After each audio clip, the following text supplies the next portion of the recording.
Muy buenas tardes a toda la audiencia del Oriente. Una enorme disculpa por entrar un poco tarde, pero algunas fallas técnicas, ya saben, a veces la calidad de la red falla y bueno, nos encontramos en algunos líos. Pero bueno, aquí estamos. Es un enorme gusto para mí saludarlos en este día. La idea de nacionalismo está anclado en el imaginario colectivo, en las raíces sobre todo indígenas. Sin embargo, estudios recientes han cortado la soga y nos revelan una nación cuyas zonas se cimentan en un mestizaje multiétnico. La gestación nacional mexicana, según Aguilar Camín, ha sido larga y nada de lo sedimentado en ella se evaporará fácilmente, porque nada tampoco llegó ahí de pronto y como el azar. Por otra parte, el nacionalismo se sustenta en la idea de una base cultural compartida, pero la nación fue creada desde arriba, por el Estado, de un modo artificial y no como una puesta en común. En México, la construcción del Estado-nación ha recorrido un largo camino, del nacionalismo criollo, pasando por el nacionalismo revolucionario, hasta el nacionalismo pluricultural. En ese sentido, México ha reacomodado la historia según sus metas y también según su imaginación, mucho antes, claro, de convertirse en México. ¿Cómo podemos entender el nacionalismo? ¿Cuáles fueron los medios que construyeron este imaginario nacionalista? ¿El nacionalismo es una herramienta para el control político o para la unidad? ¿Cómo empieza el discurso de la nación en el arte? ¿Es el nacionalismo el rechazo a la otredad? Para debatir este tema y llevarlo al siguiente nivel, me acompaña mi querido amigo Leopoldo Mendívil, que estudió comunicación en la Universidad Iberoamericana, ha trabajado como publicista, produjo y escribió programas de televisión para la presidencia de la República y participó como conductor en la serie televisiva El Otro México. Es autor de Psycho, una novela sobre los avances científicos en el estudio del cerebro y los programas secretos de Estados Unidos para apropiárselos, así como de los bestsellers Secreto 1910, Secreto 1929, Secreto R, Secreto Vaticano, Secreto Biblia, Secreto Maximiliano, todos publicados por Grijalbo. Querido Polo, bienvenido, qué gusto tenerte en este espacio, ¿eh? Bueno, para mí es un honor, Fernando, sabes que yo te aprecio mucho, te admiro mucho lo que tú haces y tu programa está fenomenal y sobre todo los temas que abordas que son de importancia para México y para la humanidad, ¿no? Entonces, pues es un honor estar aquí, te agradezco muchísimo, es un honor para mí.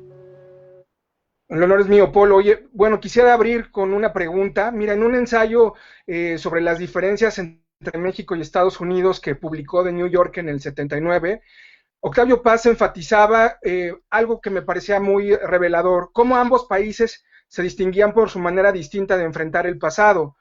México voltea hacia atrás y se deprime, Estados Unidos mira hacia adelante y olvida. ¿Qué piensas de esta afirmación, Leopoldo? Bueno, yo creo que ellos olvidan el pasado porque ellos ahorita son los que dominan. Y claro, yo coincido contigo, de antemano lo digo, estoy en contra de todos los fanatismos de cualquier índole, igual que cualquier persona que supongo sea racional, pero que también creo yo, y es un espacio importantísimo tu programa para compartirlo, existen como 10 mitos contra el nacionalismo, mismos que ese es el mejor foro para comentarlos. Porque ahorita resulta, y para eso tenemos este mapa aquí, el mapa del mundo, las luces son los países que tienen más tecnología, por ende más electricidad. Como tú podrás ver, son los países que son los más poderosos, son los que tienen luces en la noche, ¿no?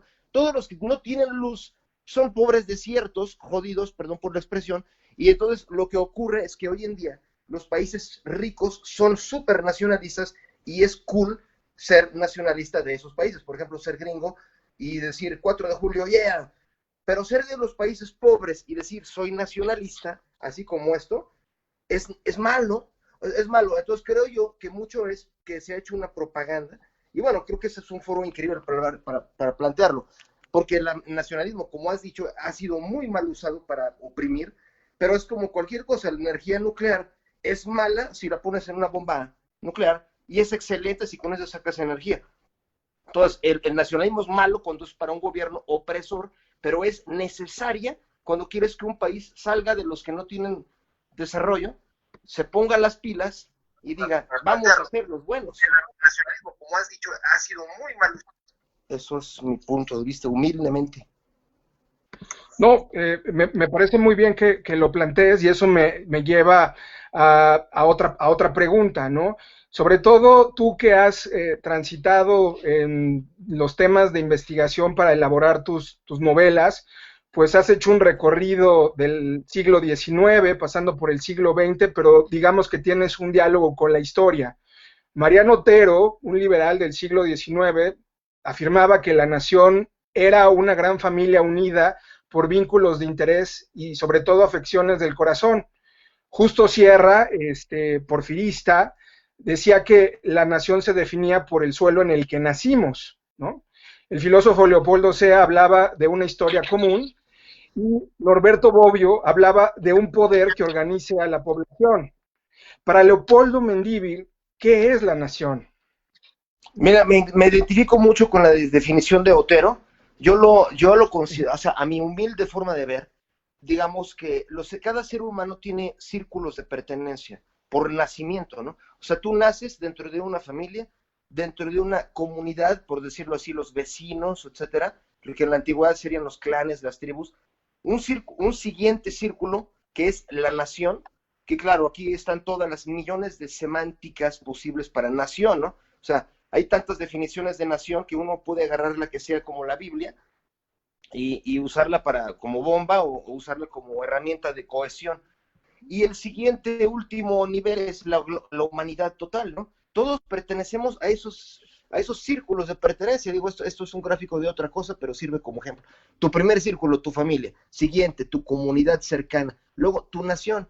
Finalmente, la humanidad. A todas pertenecemos, pero llamémosle por una razón ontológica en la que tú naces en un punto porque así te tocó y es un destino y hay de dos, por ejemplo, es como con la familia, hay de dos, tú puedes decir, bueno, yo nací en esta familia, pero no me gusta, hubiera preferido nacer en la de Rockefeller para ser rico. Bueno, sí, pero a ver si los Rockefeller te aceptan. Entonces, en este caso, nacimos aquí, nacimos en México, así como un güey que haya nacido en el Sahara, aquí en Mali, él seguramente va a decir, oye, yo no quería ser de Mali. Pues sí, pero ahí te tocó por una razón ontológica y por lo cual tu labor es tú ayudarles a los que están ahí alrededor, que son los que llámale el Dios o llámale el universo, el cosmos, te colocó ahí y ahora tú tienes que hacer algo por ellos porque son tu familia. O sea, como la definición de Otero, yo me identifico con esa definición de Otero. Nación, con todo y las definiciones muy adulteradas que han existido y se han deformado para devaluar al nacionalismo en los países emergentes, para que los países emergentes no tengan nacionalismo, bueno, salvo eso, yo sí creo que el nacionalismo bien entendido es una macrofamilia, como la definición de Otero, me parece fantástica. Eh, querido, querido Polo, Claro que sí. eh, quisiera pasar a los comentarios del público que nos está viendo y quisiera pedirte de favor que si puedes no mover tanto la cámara para que no se te vea borrosa la imagen, a ver si es posible, Ok, a ver, vamos a ver. porque te pierdes un poco al moverte, se desplaza tu rostro. Ok, Ándale, creo que sí. Sí, sí. Muchas gracias, Polo. no, al revés, Ya gracias a ti. sabes, detalles técnicos. Mira, te cuento, Stephanie Rangel nos escribe, eh, nos dice, qué bien, ¿es el nacionalismo una herramienta disfrazada de intereses personales? Nos pregunta, bueno, en realidad te pregunta, ¿qué tipo de nacionalismo vive México actualmente? ¿Hay algún exponente vigente dentro de nuestro Congreso? Eso nos pregunta Stephanie Rangel, a quien saludo con mucho aprecio, y también Tessie Menchelli, bueno, no sé si lo pronuncié bien o era Menkeli, bueno, Menkeli. creo que es Menchelli. Eh, ok, Tessy, muchas gracias, también aprecio que nos estés observando. Saludos a Leopoldo Mendívil, mi admirado y querido amigo. Qué interesante tema y sumamente pertinente dentro del contexto septembrino. Siempre es un placer escuchar las ideas de una mente brillante como la tuya. Invitado de lujo, claro que es un invitado de lujo. Gracias, Tessy, por observarnos. Bien, bueno, retomando la pregunta, bueno, las preguntas que nos hace Stephanie, Polo, ¿es el nacionalismo una herramienta disfrazada de intereses personales? ¿Qué tipo de nacionalismo vive México actualmente? ¿Hay algún exponente vigente dentro de nuestro Congreso que tú veas? Bueno, mira, qué buena pregunta hizo, perdón, que lo tengo que mover porque si no se va a tapar el micrófono y no se va a oír nada, ¿no? De lo que yo les diga. Pero Ok. entonces, yo creo que como con Stephanie, yo aquí antes de todo quisiera compartir contigo, Fernando, y un abrazo a Tere Menkeli, Tessie Menkeli, una mujer increíblemente inteligente. Pero yo comparto la visión de nación que tiene, por ejemplo, Jefferson, Tomás Jefferson. Van a decir, ¿cómo? ¿Está hablando de un gringo? Sí, es el gringo que escribió la Declaración de Independencia de los Estados Unidos.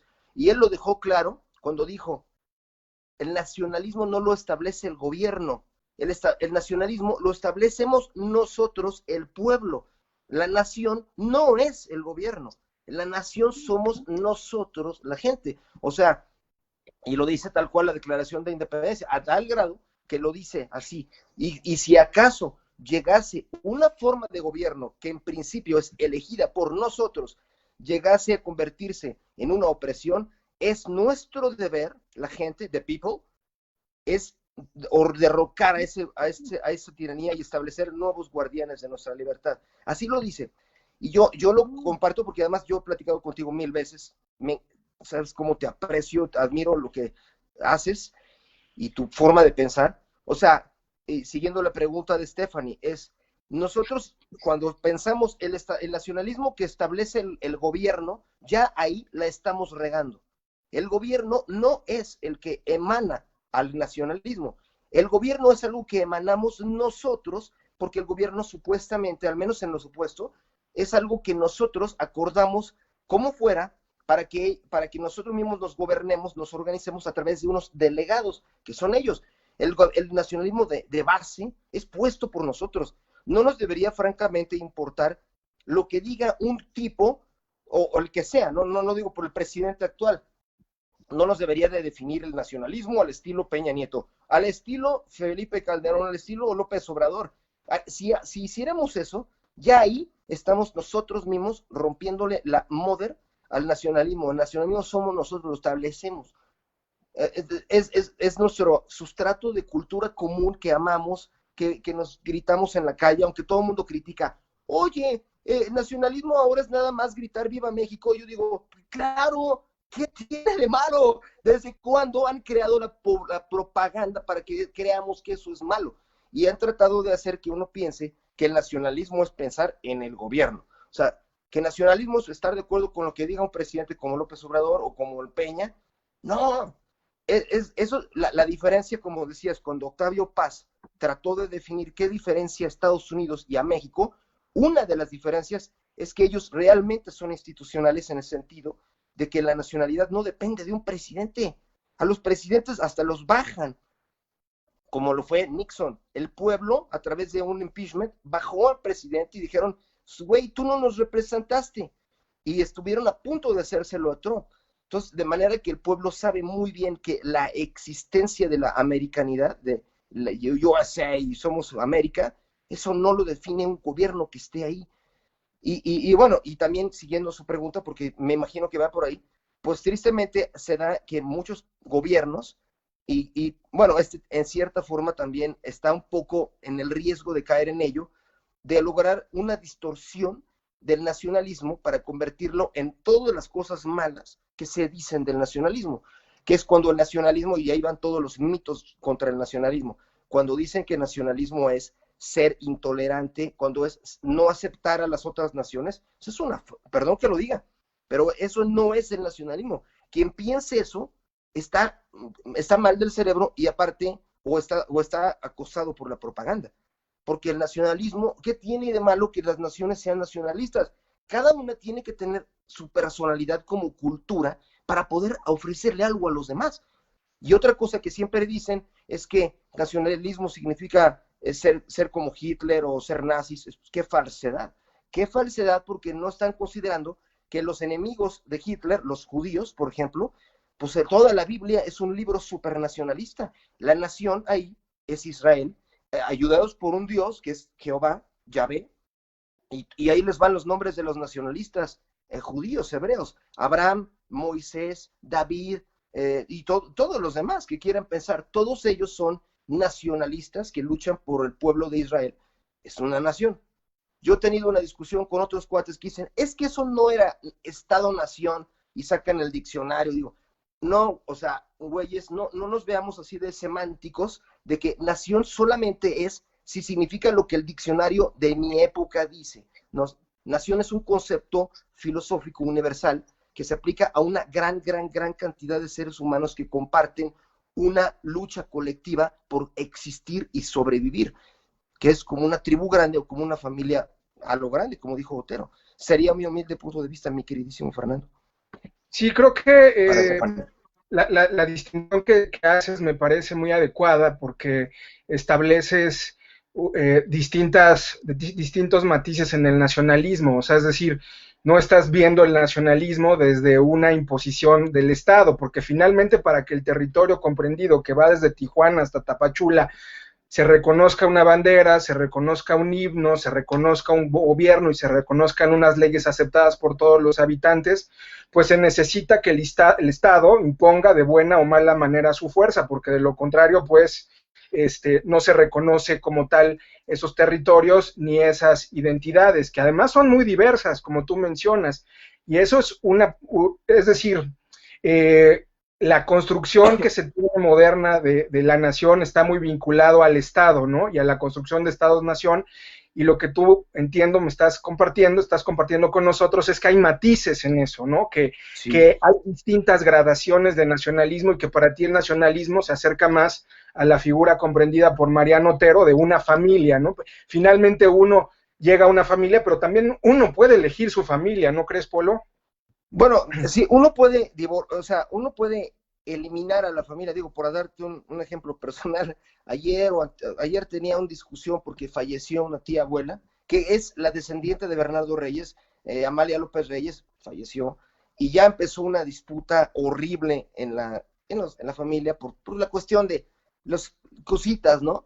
Ya sabes, como siempre pasa, ¿no? Que se pelean por un cenicero y cosas así, y empieza a emerger esa como porquería, ¿no? Que hay en todos lados hay. Y uno dice, yo mismo ayer estaba pensando, puta, o sea, que ojalá, bueno, qué bueno que uno pudiera elegir la familia, pero también existe ahí un tema que es este tema metafísico, que es de que, bueno, pues uno quisiera poder elegir la familia, pero no fue así. La familia es la que te tocó, y hay de dos, que tú digas, ya si lo ves como cósmicamente o ontológicamente, que digas, bueno, por algo Dios nos puso en esta situación, en esta familia, o en este lugar del cosmos, o en esta nación, para algo que debemos de ir descubriendo, que es una labor, una misión.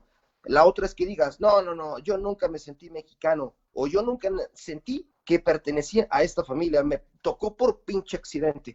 Pues también lo puedes pensar, y puedes tú emigrar, y ahí están todos los que han ido a buscar esa otra nación a la que sienten que pertenecen en su corazón, como los que se han migrado a Estados Unidos. Basta ver el caso de Salma Hayek, que ella hasta canta el himno gringo como si fuera su himno natal, ¿no? Pues también se vale. Yo digo que también se vale. Las dos cosas, o sea, nadie está obligado. Pero sí creo que es como lo de la familia, hay de dos. Y ahí nos vamos a otro presidente gringo, qué ironía estar usando ejemplos de ellos. Es John Kennedy, que él dijo, a ver, pues hay de dos. O tú te pones a llorar por la nación que te tocó, o tratas de luchar para cambiarla y mejorarla, porque hay algo que el supremo creador, por alguna razón, te puso ahí. Y bueno, es decir, aquí ya es algo filosófico que depende realmente del individuo. ¿Tú cómo ves, querido Fernando? Claro, claro, Polo. Nos saluda un amigo que se llama Héctor Rosas, que nos están viendo, nos envía saludos, entonces, pues lo saludamos con mucho gusto. Qué bueno que estás aquí, Héctor. Quisiera ir a otra pregunta, esto se está poniendo muy interesante y me gusta como jugar un poco también con los elementos de la historia, ¿no? Porque finalmente los elementos de la historia pues están presentes tanto en tu obra como en nuestro entorno, ¿no? Los liberales del siglo XIX, por ejemplo, pretendieron borrar todo lo que tuviera que ver con la colonia. Los conservadores de esa época pues francamente no. Por ejemplo, hay unos que incluso tomaron como base la influencia de España y la consideraron como una base civilizatoria. Para O'Gorman, por ejemplo, lo mexicano es producto del encuentro entre ambas civilizaciones. Y aquí viene todo un debate porque dicen, hay quienes afirman que lo indio es depositario de lo mexicano y dentro de lo indio convierten a lo azteca como paradigma. Y por otro lado, hay quienes afirman que en realidad es lo mestizo. ¿Tú cómo lo ves? O sea, ¿tú crees que hay ahí, si ves latente esta disputa, esta tensión entre todavía un sector que dice lo indígena y otro sector que dice no, lo mestizo, como parte de la construcción nacional? Pues mira, yo creo, y esto de hecho me alegra y me hace feliz haberlo platicado contigo alguna ocasión, porque yo creo y me permito afirmar que tú también piensas así, que es que parte del retraso de los mexicanos es la dicotomía, el de estar divorciados, de que, o tengo que estar a favor de España, o tengo que estar a favor del México prehispánico, como si eso sabrá, bueno, sí, yo ya tengo información de por cómo llegó eso a ser una programación para los mexicanos. Fue hasta cierto punto hay algo muy intencional para que los mexicanos tuviéramos que hundirnos en esa tonta, estúpida disputa, porque básicamente, si tú te pones a pensar en todas las grandes naciones de la historia, vamos a dar un ejemplo nada más, Inglaterra. Un inglés hoy no está diciendo, oye, ¿qué crees? Había celtas y llegaron unos germanos de Europa, los sajones, para someterlos. Entonces, pobres de los celtas, y después estaban los sajones, y llegaron los vikingos, y los sometieron ¿cómo se llama? Los sajones. No tienen esa historia. Después llegaron los normandos y aplastaron a los vikingos y a los sajones y a los celtas, ¿ok? Pero tú no vas a encontrarte nunca un inglés que traiga esos traumas aquí aflorando. Él cuando le dices, oye, ¿tú qué eres? ¿O celta, o sajón, o normando, o vikingo? Te va a decir, what the fuck, I am British. Soy británico. Y británico significa soy la suma de todo lo más chingón, perdón las palabras, soy la suma de todo lo más picudo que me antecedió, se mezcló. Y si los mexicanos fuéramos así de inteligentes, diríamos, yo soy el hijo del imperio español, tan increíble y grandioso como era, y soy el hijo del imperio azteca y de todas las demás civilizaciones que estaban sometidas en su momento a los aztecas y donde también se da la misma operación. Muchos dicen, oye, los españoles también eran conquistadores, digo, perdón, los aztecas también eran conquistadores, entonces eran malos. Yo digo, no, güeyes, es lo mismo, tú no vas a decir, imagínate un romano, un actual italiano, que hoy tuviera esa disputa y que dijera, no, es que yo soy del sur de Italia, qué malos eran los romanos, porque los romanos conquistaron los más, no, o sea, ya hay que asumir que toda la historia de la humanidad son conquistas sucesivas, y yo en el fondo sé que tú y yo comulgamos en esto. El día que México será grande, cuando asuma todas las partes, todos los componentes de su genética, como lo que lo engrandece. Somos un soldado español junto con un soldado tlaxcalteca, junto con un soldado azteca, aunque todos ellos se hayan peleado entre sí, eso no importa. Para mí, el concepto de México, y además, hay otro mito de la nacionalidad, del nacionalismo, que es que dicen, es que seguramente es algo racista, porque solamente van a ser mexicanos o de nacionalidad mexicana los que son de una raza, por ejemplo, raza mestiza o raza indígena. Pues eso también es una falsedad, porque en Estados Unidos, por ejemplo, puedes ser de cualquier raza y eres gringo. ¿Por qué? Porque el ser gringo es el sueño americano, que tú digas, yo, I am a American, yeah. ¿Por qué? Porque luchas por el ideal colectivo. Entonces aquí yo tengo amigos franceses, tengo un amigo que es inglés y es el güey más mexicano que he conocido. Y digo su nombre, se llama Octavio Fitch, un patriota que ama a México, y eso que su apellido Fitch es británico.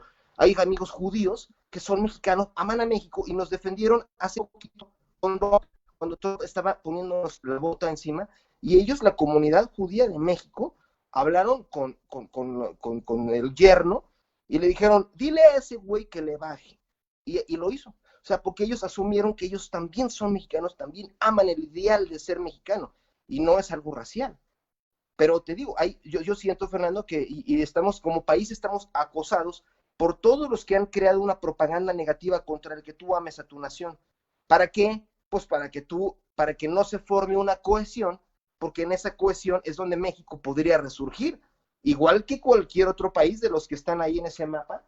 Los países pobres van a salir de la pobreza cuando alguien diga, voy a ser nacionalista, voy a hacer que nuestros productos sean los que se dominen en el mundo, porque eso es lo que hizo el nacionalismo inglés y el nacionalismo americano, mismos que ciertas personas no quieren que tengamos los mexicanos, pero mira, algunos sí los tenemos. Yo sé que tú también. Oye, Polo, voy nuevamente a los comentarios de la audiencia. Nuevamente, Stephanie Rangel, muchas gracias por ampliar mi criterio, comparto ideales y es un placer escucharlos. Aunque no podemos negar que debido a la falta de cultura cívica y sistema educativo, tanto en casa como en el sistema de los jóvenes, están muy lejos de entender que el nacionalismo no lo impone el Estado, y debido a ello, México va en decadencia, aprovechándose, perdón, es que se movió esto porque entró otro mensaje, aprovechándose de todas estas carencias que hacen que vivamos un nacionalismo viciado, o como bien lo menciona, adulterado, triste pero real. Luego Héctor Rosas nos comenta nuevamente, grato escucharlos, compartan sus luces y conocimiento, es una cátedra escucharlos. Muchas gracias a ambos. Tesi escribe nuevamente, en México a partir de Vasconcelos se construye el discurso nacionalista relacionado con el concepto de identidad cultural, basado en sus raíces prehispánicas, base de grandes instituciones como el INAH, el INBA y la UNAM, por ejemplo, se crea uno de los grandes discursos modernos que han regido la educación cultural en México. ¿Cómo seguir siendo un orgullo nacionalista sin ser malinchista, racista, elitista y favorecer la diversidad cultural y una educación inclusiva de los pequeños relatos posmodernos? Pues vaya pregunta, es una gran pregunta que habría que desarrollar muy ampliamente y el espacio es reducido, pero bueno, ahora sí que te lanzo esa pregunta que nos comparte Tessy, ¿no? ¿Cómo seguir siendo un orgulloso nacionalista sin ser malinchista, racista, elitista y favorecer la diversidad cultural? Bueno, me encanta porque yo platicaba horas y horas y días enteros con Tessy Menkeli, una mujer que admiro tanto. Me da tanto gusto que esté con nosotros aquí en tu programa en El Oriente, que además qué gran programa. Yo te felicito mucho, Fernando. Yo soy fan de tu programa.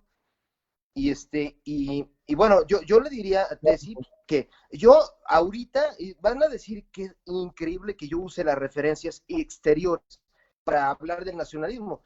Aquí tenía un libro que ya no sé dónde quedó, lo quería mostrar aquí en tu programa, Fernando, el libro de la riqueza de las naciones, que es un libro británico escrito por Adam Smith y que de hecho es el libro madre del capitalismo, o al menos es la Biblia del capitalismo. Y yo les decía que para mí ese libro es el que nos enseña cómo debe de ser uno nacionalista. Y seguro muchos dicen, ¿cómo? O sea, nos imaginábamos que alguien que esté a favor de México, a favor del nacionalismo, iba a ser alguien de comunista o socialista o de izquierda. Bueno, yo no soy así ultraderecha ni ultraizquierda, solo un enfermo mental puede ser así de polarizado. Pero lo que sí puede decir, ese libro de Riqueza de las Naciones lo que dice es, una nación no es un grupo racial que por una razón xenofóbica empieza a eliminar a los que son de otra raza, como lo que tristemente sí hizo Hitler, ¿no? Entonces eso es una pesadilla de la historia, pero eso no es el nacionalismo. O sea, vean el nacionalismo que hizo la Gran Bretaña. La Gran Bretaña, de hecho, ellos consideran el nacionalismo como el orgullo de ser esa comunidad. O sea, y cuando tú llegas, yo conozco a afroamericanos, bueno, afros, digamos de raza negra, que viven en Inglaterra y son perfectamente británicos. Y se sienten británicos, dicen, I am British. Y están orgullosos y los demás británicos dicen, yes, you are British. ¿Por qué? Porque es un sueño lo que compartes, es un ideal, una cosa que está afincada en algo más bien filosófico, incluso mitológico. O sea, por ejemplo, los británicos tienen el mito del rey Arturo. El rey Arturo cuando llegó, luego tienen el mito de la reina Isabel que se enfrentó al rey de España, que era un hijo de la mañana según su mito, en donde Felipe II quiso aplastar no solo a la Gran Bretaña, invadirla en 1585, ¿no? Con la Armada Invencible, sino que la traía contra la reina. Y los británicos tienen toda esa historia tipo el lejano oeste, el viejo Old West, o tipo los westerns, en donde nosotros logramos darle la torre al español, que era un hijo de la mañana, porque la reina, y todos nos pusimos del lado de la reina. O sea, se creó un mito que es como un mito fundacional. Aquí en México, el problema que tiene, el problemón, es que el mito fundacional que tenemos está totalmente deformado. Y además, y es algo que yo desde hace cuánto quería platicar contigo, Fernando, porque tú, mi hermano Fer, eres parte del nuevo proyecto que estoy haciendo, se llama Secreto Azteca, en donde estoy invitando a todos los más increíbles amigos que tengo. Tessie Menkeli está súper invitada, y Héctor Rosas también, porque el mito fundacional que tenemos en nuestra psique, en parte por culpa del propio Octavio Paz, es que es la conquista. ¿Desde cuándo ese debe de ser el núcleo de nuestro mito fundacional y todo el rollo de fuimos vencidos?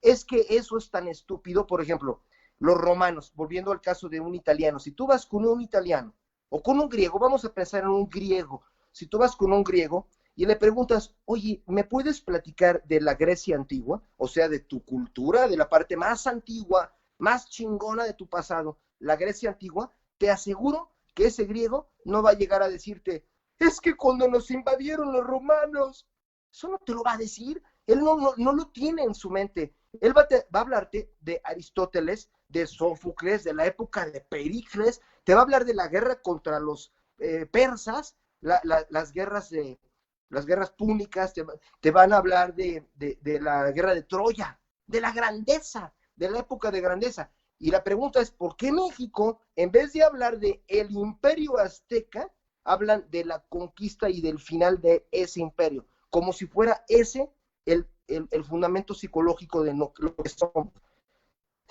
Es un error, pero que sí, ahí yo coincido con mi queridísima Tessie Menkeli, una mujer brillante, que ella, como lo acaba de decir, las bases de la educación actual, de ese mito deformado de odio contra España y contra los mismos aztecas por dejarse, digamos, ese fue hecho fue manufacturado en la época de José Vasconcelos, que en muchos aspectos es un tipo admirable y en otros no, porque él también empezó toda esta polarización de la mente mexicana. ¿Tú cómo ves, Fernando? Pues yo coincido en gran medida con lo que están planteando, bueno, con lo que mencionaba también Tessie, porque bueno, José Vasconcelos evidentemente tiene muchos aciertos, como cualquier figura pública, pero también tiene algunos errores y gran parte del discurso que se va a generar en su propuesta ya propiamente como educador y como secretario, pues es en realidad el fortalecimiento de un nacionalismo revolucionario completamente excluyente, ¿no? Muy vinculado hacia las fuerzas del proletariado y en gran medida también a un discurso en donde lo que prevalece es las consecuencias redentorias de la revolución, que elimina a los otros tipos de mexicanidad presentes, ¿no? De entrada la burguesía, los hijos de la clase media porfiriana y otros más. En gran medida ahí se va a anclar pues gran parte del discurso hegemónico que va a estar presente y que creo que se va a potencializar más adelante con el cardenismo. Pero bueno, eso es algo que yo creo. Habría que ver la figura de Vasconcelos pues con ciertas pinzas, pero también pues hay otros personajes que habría que revisar, ¿no? O sea, por ejemplo, Justo Sierra, la figura presencial del grupo Contemporáneos, en fin, y en ese sentido a veces, como tú dices, Polo, nos centramos nada más en lo azteca, ¿no? Y la conquista, y por ejemplo, a mí uno de los aspectos que me gusta mucho y que creo que es fundacional del nacionalismo, es la parte del barroco novohispano, ¿no? O sea, la parte también, la influencia y la presencia de las órdenes conventuales, de los sacerdotes, de los frailes jesuitas dominicos, que también contribuyeron a la consolidación de la nación, ¿no? Incluso uno de los mitos fundacionales, nos guste o no, es el asunto del guadalupanismo, pero bueno, pues ese sería otro asunto para debatir. Oye, mira, quisiera, como para ir cerrando, la conversación, algo que tú mencionabas. Hace poco leía un análisis de Leonardo Curcio, un libro que salió que se llama Orgullos y Prejuicios, ya salió hace algunos años, y él planteaba que en gran medida lo que falta es una narrativa también de parte de la nación de México como tal, de fortalecer en gran medida pues lo que tenemos, ¿no? O sea, lo que está ahí presente, que está vigente, más allá de los símbolos históricos o patrios, ¿no? Sino que también construyamos una narrativa de logros. Y no me refiero a los logros necesariamente de gobierno, sino a los logros individuales, ¿no? A los logros colectivos de la sociedad civil, ¿no? Los espacios más allá de las figuras históricas que construye el Estado. Entonces, en gran medida esa idea no me parecía tan desatinada, no sé cómo la veas tú. No, yo coincido totalmente y te digo que te agradezco, Fernando, hacer un programa así contigo porque me encanta siempre platicar contigo, me encanta tu programa, El Oriente, y sí tiene razón Leonardo Curcio, yo incluso daría un paso siguiendo su línea de pensamiento, de basarnos en los logros y bueno, citándote a ti mismo, que hace unos minutos decías que mucho del nacionalismo mexicano se fincó en el lloriqueo, ¿no? En nuestras derrotas, en cómo nos aplastaron, y sí, por supuesto, eso nos causa una programación nefasta. En cambio, por ejemplo, y también hay unos que se ponen a exagerar nuestros logros, ¿no? Por ejemplo, Enrique Camarena, que, digo, no, perdóname, bueno, Camarena, el de la televisión, pues es el güey más citado de la historia, porque es el que ponemos de ejemplo para todo, ¿no? Es que Camarena inventó la televisión a color y el pobre va a decir, ya déjenme en paz, ¿no? Ya, porque siempre estamos anclados en tener un logro. Cuando hace poco teníamos un gran logro, que era que el millonario más poderoso y rico del mundo, que era Slim, a quien yo, la verdad, admiro y bastante, ya estaba en todo el mundo, es que ese, míralo, mugre rico. Y digo, pendejos, ese es el que nos representa. ¿Por qué están así? ¿Por qué son cangrejitos? Véanlo como un chingón y crean que van a lograr lo que él. Pero yo lo que quería compartir contigo, mi querido Fernando, es la visión hacia el futuro. Porque los gringos, si algo los caracterizó, es que ellos empezaron por un orgullo que no estaba basado en sus logros del pasado, sino en sus logros del futuro. O sea, si nos vamos a 1776, cuando surgió Estados Unidos, con tipos como Jefferson, como Washington, que muchos eran masones, y Jefferson no lo era, por ejemplo, pero compartía mucho de esa visión, y ellos se enorgullecían de lo que iban a lograr después, cuando lo programaron, y yo por eso quisiera brindar contigo, ahora que va a ser 16 de septiembre, no por la independencia que ya fue en el 1810, 1821, porque esa es muy relativa y realmente nos volvió dependientes de Inglaterra y de Estados Unidos en los hechos y estuvo súper manipulada. Pero yo quisiera brindar contigo, Fernando, aquí en tu programa, por la independencia que vamos a tener si somos picudos y que tiene que ver con lo que está en riqueza de las naciones.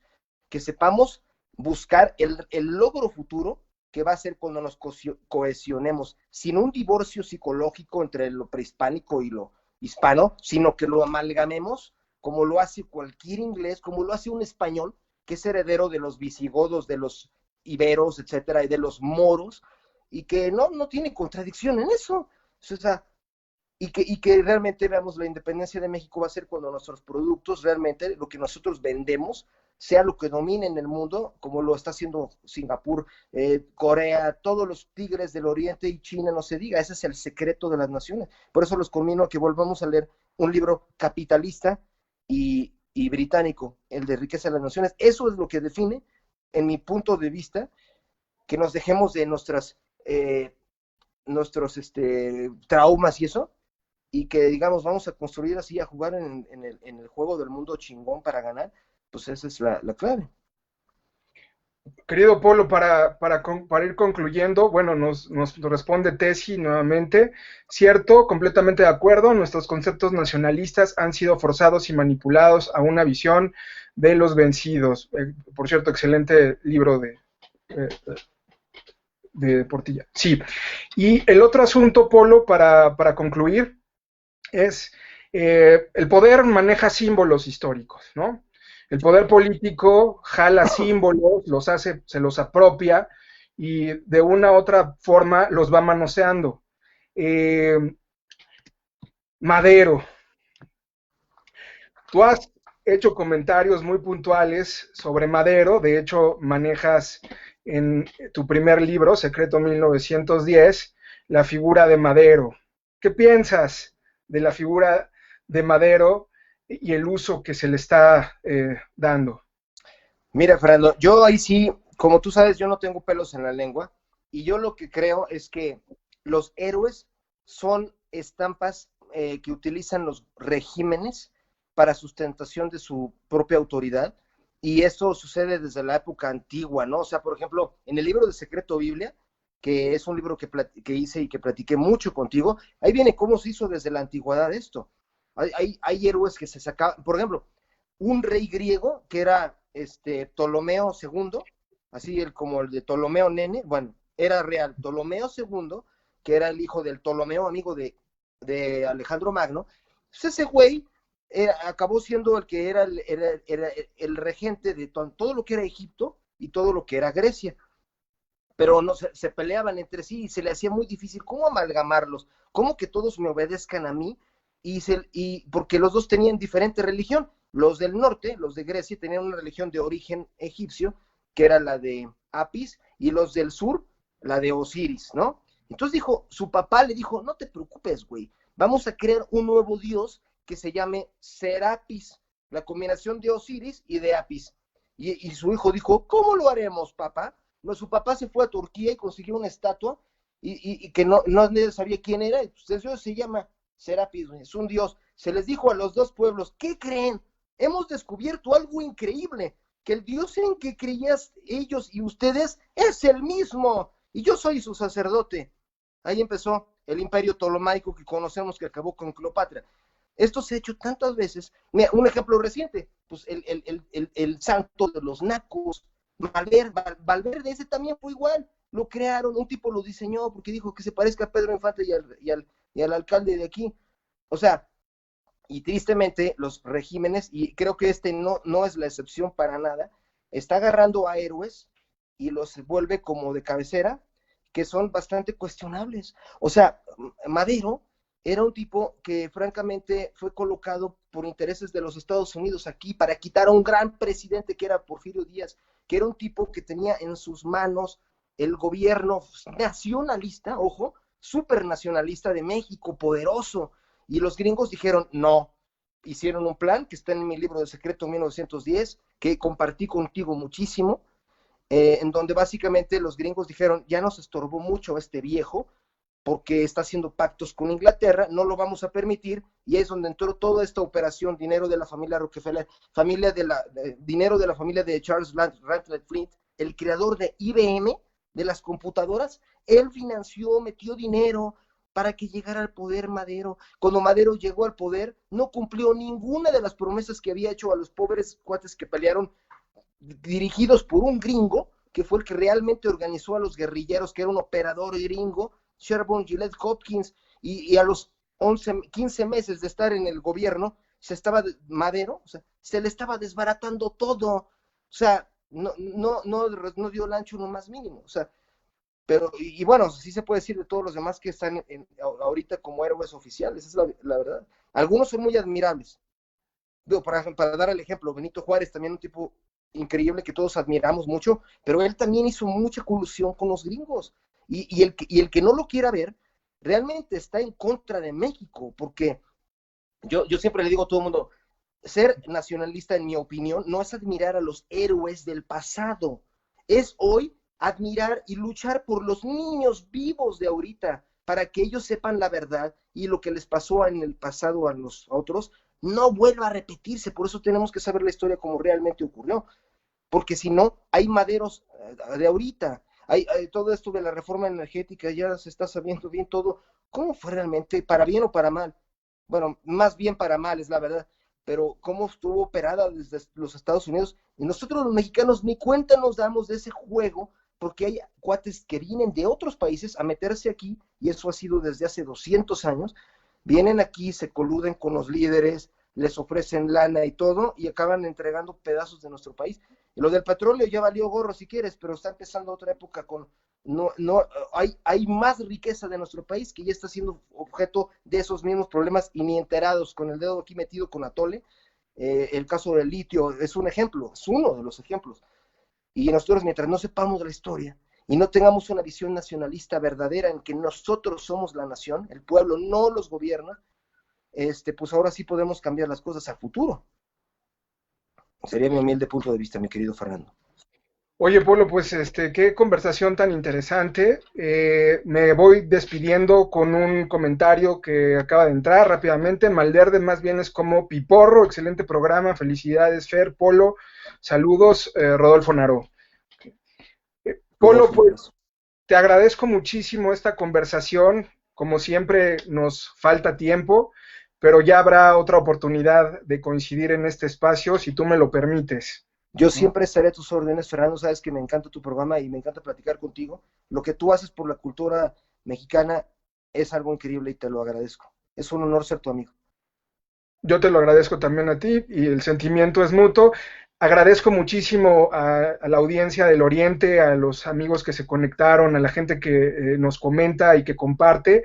Recuerden que nos vemos todos los miércoles a la 1:30 en Siguiente Nivel, aquí en el Oriente, para debatir este y otros temas. Ahora sí que, como dice el clásico, nos vemos, nos vamos, pero regresamos.